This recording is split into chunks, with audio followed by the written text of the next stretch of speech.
Yan, sabihin mo sa kanya, I love you. Yeah, I love you. Ayan. You know why? You know why? It's been a while that we really say I love you to each other. Yun ang totoo.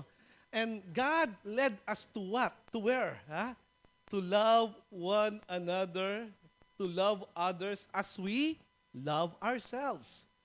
That's the word from the Lord Jesus Christ. And that is the greatest commandment, to love God and to love others as you love yourself. Mahalin mo ang kapwa mo gaya ng pagmamahal mo sa sarili mo. That means there is what we call no level of love. Pantay-pantay. And that's what we want to achieve. To have that love of Jesus Christ in this church. Alam ko, sa bahay nyo, sa bahay nyo, ang nangyayari, walang pakialamanan. Marami dito, di ba? Pinapakialaman ka lang kapag nawawala ka. Pagka tinatamad ka. Kapag pagka yung merong inutos sa'yo, ano nangyari? Hindi mo nagawa. Pinapakialaman ka. Pero ang totoo niyan, to show affection to each other, hindi nangyayari sa bawat bahay. Tama ba? Tama ba ako? Ganun Pilipino eh. And we are talking about the culture here. Ang kultura ng Pilipino, dahil sinasabi nila, ay, malalapit ang mga yan. Magkakasama sila sa loob ng bahay. No! Hindi rin. Sabi mo, hindi rin. Di ba? Subalit, gusto natin ipahayag sa church ang pag-ibig natin sa isa't isa. Pwede ba yon? Pwede ba yon? Kaya nga, ang pag-ibig kasama doon, ang pagpunta, pagsama-sama natin. That's how we show love to each other. Sabihin mo sa katabi mo, importante ka. Importante ka sa akin, sabihin mo. Di ba? Importante kayo sa akin. At alam ko na kapag tayo ay nagkasama-sama, we show love to each other. Today, we will talk about the divine what? Appointment, part 3. Sabi mo, part 3. Sabi mo, last na to. Last na to. Because there's something about divine appointment that we need to really know. Nung una, si Cornelius, sabi sa kanya ng Panginoon, magpadala ka ng servant mo doon, patawag mo si Peter. Ang pangalawa naman, si Peter, nagpakita ng vision ang Panginoon. Ang sabi sa kanya, huwag mong tawaging madumi, ang nilinis ko na. And then dumating yung tinatawag na servant na pinadala ni Cornelius. And here we are, the third part, which is dumating. Di ba? Pumunta na sila sa Caesarea, yan. Pumunta na sila sa Caesarea, from Joppa to Caesarea, kasama ang ibang mga alagad. Can you imagine that? Sinamahan si Peter. Bakit sinamahan si Peter? Kasi sa katauhan ni Cornelius, Cornelius was who? Ang sabi natin, Cornelius was a Gentile, and not only that, he is a Roman officer. Can you imagine yung pupuntahan nila? In an Italian regiment. Hindi ito biro. Hindi ito biro because he was a centurion. Ibig sabihin, may mga tao, itong taong ito, and during those days, kapag hindi ka Romano, ikaw ay sinakop ng Roman Empire. At ang Roman Empire ay marahas sa kanilang pagsakop. And so, sinamahan si Peter. Ito na yung tagpo. Pinagtagpo. Can you imagine na meron kang kinatagpo? Naranasan mo na ba yon? Uy, kakausapin ka raw ni ganito. Uy, mag-meet daw kayo ni ganito. Uy, di ba? Anong feeling? Anong feeling? Merong feeling excited, happy, pero yung iba feeling feeling na takot. Yung maganda daw yung iba. Feeling maganda dahil makikita ng crush niya, di ba? Feeling mahaba mo, long hair, di ba? Pero meron din yung feeling meeting na takot. Bakit? Hindi mo alam ang ginawa mo, pero itong taong ito, kakatagpuin mo, biglang sinabi sa'yo ay meron kang atraso. Ganon. But this is something beyond that what we call appointment. Tanungin mo yung katabi mo, nagkaroon ka na ba ng meeting na nagbago ang mundo? Etong meeting na to, nagbago ang mundo. Alam niyo ba yon? This is the first step of that meeting. And kaya ko gustong i-highlight yung divine appointment because this meeting really, truly, it changes the world because of this meeting. There are meetings with Jesus Christ, especially with the Samaritan. Naalala niyo yung minute ni Jesus Christ sa woman on the well. She was a Samaritan, pero this one, it's so different because we're talking about who? Peter, Jewish elder. Ito papunta siya sa place ng Gentile. And so, in Acts chapter 10, verse 23, nagsimula doon. Then Peter invited the men into the house. And the next day, Peter started out with them. And some of the believers from Joppa went along. And in verse 24, dumating sila sa Caesarea, Cornelius was expecting them. He was expected. Ngayon, ang kwento ngayon, pumasok si Peter in the next verse. Napansin niyo yung pagpasok na gano'n? Meron bang pumasok na sa bahay niyo? Yung guest na pumasok sa bahay niyo? Katulad niyan, in-invite niyo si Kagawad Botchoy sa bahay niyo. Anong gagawin niyo? Palagay ko maglilinis kayo, no? Mag-aayos kayo, no? Kasi susumbong kayo ng mga nanay niyo kapag nandoon si Kagawad. Pero this one, pagpasok ni Peter, alam mo ang ginawa ni Cornelius? He bowed down. He bowed down. He worshiped Peter. And for us, marami tayong tinitignan na ang tingin natin napakataas na tao. Hindi nakita ni Cornelius na siya ay mataas din na tao. Subalit dahil it was a divine appointment appointed by the Holy Spirit by Him who said, ipatawag mo si Peter, akala ni Cornelius, etong Peter na ito ay isang parang demigod. Ang demigod, parang parang yung mga titans at mga akala niya kung sino to. Subalit, anong ginawa ni Peter? Anong ginawa ni Peter? Ang sabi niya, stand up. Stand up. I am only a man myself. Ako ay isang tao lamang. Tao. Ang tingin natin, ano ang una mong tingin? Tandaan mo, nagbago lahat dito. Bakit nagbago? Bakit nagbago? Mamaya malalaman niyo kung bakit nagbago lahat. Sa buong mundo, nagbago ang lahat dahil sa meeting na ito. And this meeting came, ang sabi niya, tumayo ka, Cornelius. Ako ay tao din. Kung tao ka din, ano kaya gagawin ni Cornelius nung tumayo? Siyempre, kung Pilipino si Cornelius, hindi naman siya Pilipino, siya ay nakipagkamay. Di ba? Nakipagkamay. In their culture, a kiss sa cheeks. Hinahalikan nila to welcome the person. Di ba? To welcome the person. That was the culture on those moments. Di ba? While talking with him, sabi dun sa verse 27, Peter went inside and found a large gathering of people. Now, eto ngayon. In view of what we call divine appointments, merong purpose si Lord. Sabi mo may purpose si Lord. Merong tinatawag na goal ang Panginoon.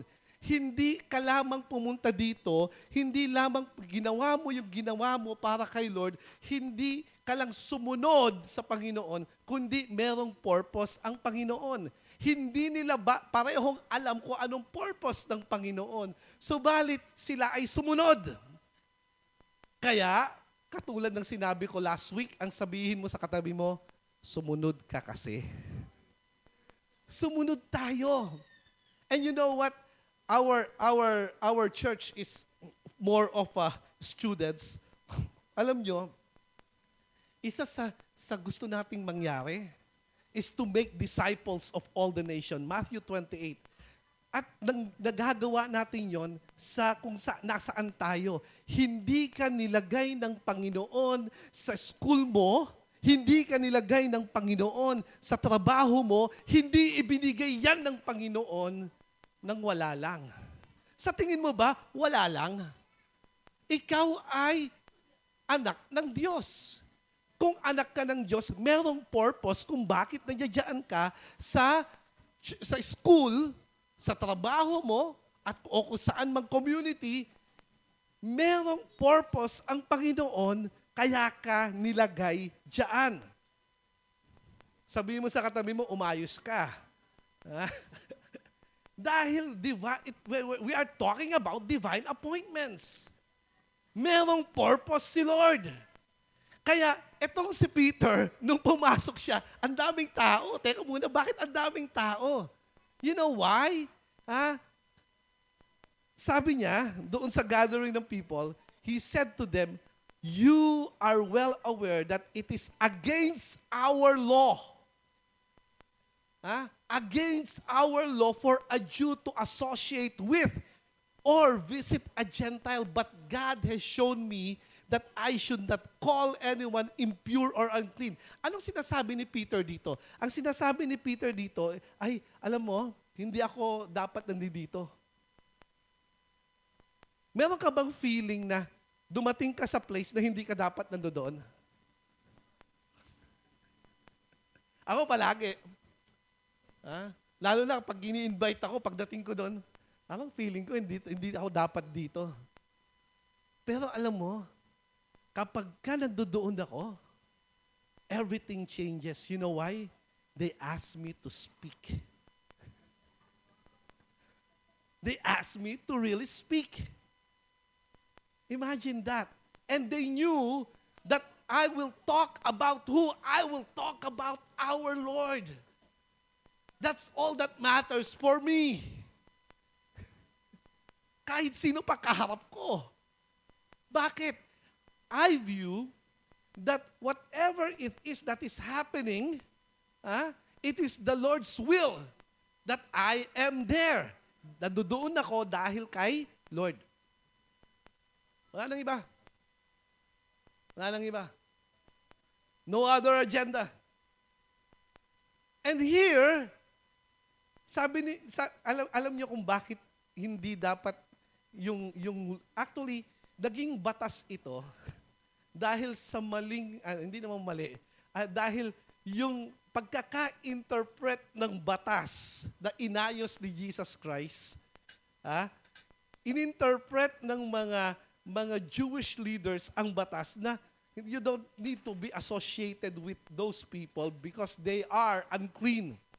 Kaya nga pinakita, last week, alam natin, biglang merong vision at ipinakita ng Panginoon ang mga maruruming pagkain na hindi kinakain ng mga Hudyo kay Peter. Kaya sabi niya, wag mong sabihin marumi yan dahil nilinis ko na.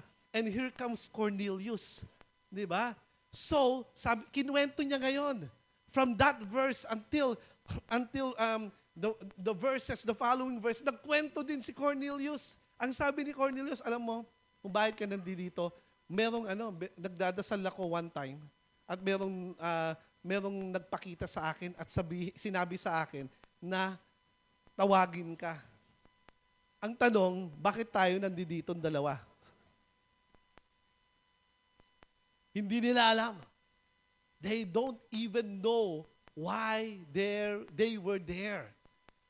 Sa mga susunod na, sa verse, I think 35, ito yung sinasabi nila. Now,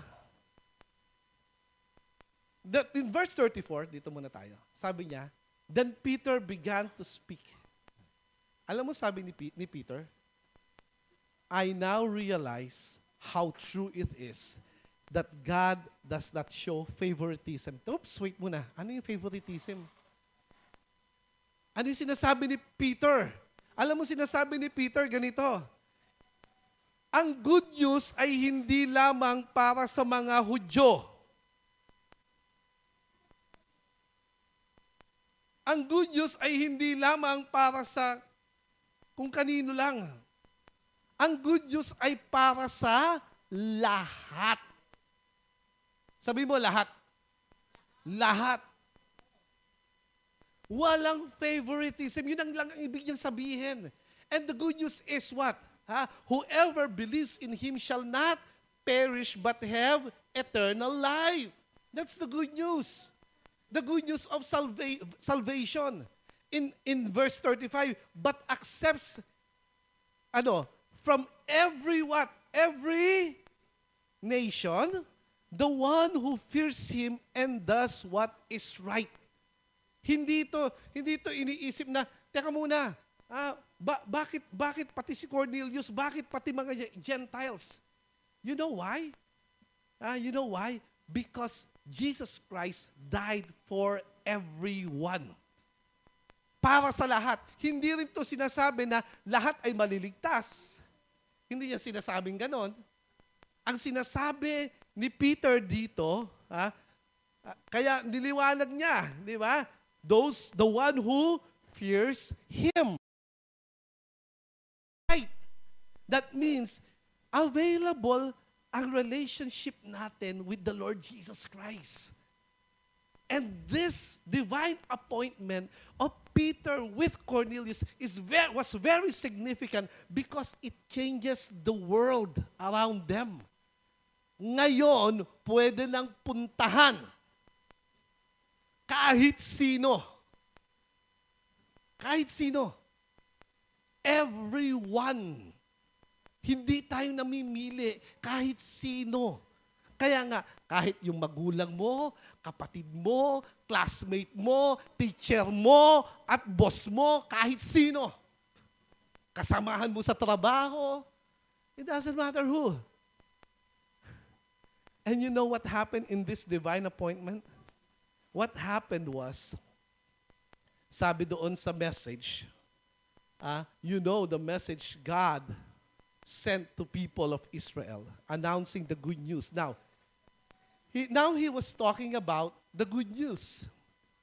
And he was talking to Cornelius. Remember, si Cornelius ay matuwid na tao. Pero ang pagiging matuwid is not enough. Nakita siya ng Panginoon. Siya ay tumutulong. Siya ay religious. Marami sa paligid natin, they are religious. Now, si Peter, sabi niya, the message is about Jesus Christ. In verse 37, sabi niya, God anointed Jesus. So, sabi niya, you know what has happened. And in verse 38, ang sabi niya, how God anointed Jesus of Nazareth. Si Jesus. Ito ngayon, bakit ganon ang opening ni Peter? Ang opening ni Peter dito sa divine appointment nila, it talks about who? It talks about Jesus Christ. Every divine appointment thereof means that Jesus Christ is the one who perpetrated that appointment, that meeting, and the Lord Jesus Christ is the one to be uplifted. Siya dapat. Si Jesus dapat. Sabihin mo, si Jesus dapat. Di ba? Hindi si Pastor Henry, alam mo, sabi ni Pastor Henry, tigil-tigilan nyo. Hindi ganon. Alam mo, sabi ni, no, stop. Because the purpose of divine appointment is for them to know the Lord Jesus Christ. Ano nga yung gagawin mo? That's the question. What will you do? Hearing these words. This divine appointment changes the world. Hindi ito, wala lang, sinulat lang. Kwento lang, binasa ko lang. No. Because the next chapters of this one talks about Paul, it talks about the Philippians church, it talks about the Colossus church, it talks about the Corinthian church, it talks about Timothy, it talks about Luke. Hindi si Luke. Luke, ha? Si Lucas siya ay Gentile. It talks about those people. It talks about those cities. It talks about the mission, the mission work that God has given to them. Nagsimula dito. Ngayon, they accepted the Gentiles. Can you imagine that? Palakpakan mo ang Panginoon dahil umabot sa iyo ang salita ng Diyos, ang pag-ibig ng Diyos. Palakpakan mo ang Panginoon. That's the truth about this one. Ako, wala na akong pag-asa. Dumating ako sa mundo, hindi ko kilala. Alam ko lang maging mabuti. Tinakot pa ako. Huwag kang bad. Ha? Hindi ko pupunta ng heaven. Akala ko yung pagpunta ng heaven ay pagiging good. Kaya lang, ikaw ba, kaya mo ba maging good araw-araw? Hindi. No. But only through a relationship with the Lord Jesus Christ. That makes you holy. What will you do? Ano ang gagawin mo? Actually, sabi dito, Jesus with the Holy Spirit and power. Sabi mo, power.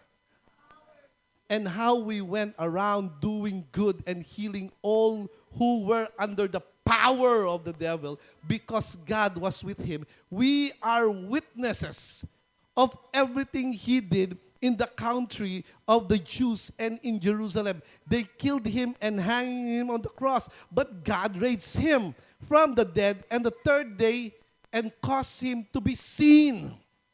He was not seen by all the people, but by witnesses from God had already chosen by us to eat and drank with him after he rose from the dead.